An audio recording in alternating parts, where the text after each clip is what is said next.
ஆத்தங்கரமுல்லா மொட்டு பூத்துருச்சி வெக்க விட்டு ஆசையில தொட்டு புட்டேன் நெஞ்சுக்குள்ள ஜல்லி கட்டு புடிவாரமானே ஒரு கடிவாளம் போட்டேன் மலை நாட்டு தேனே ஒன்ன மடி மேல சாச்சேன்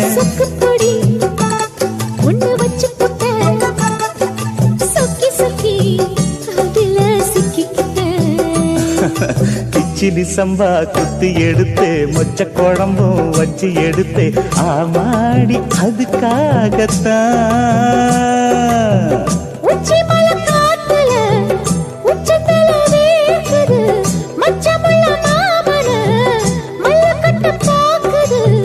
பக்கம் வந்து வருது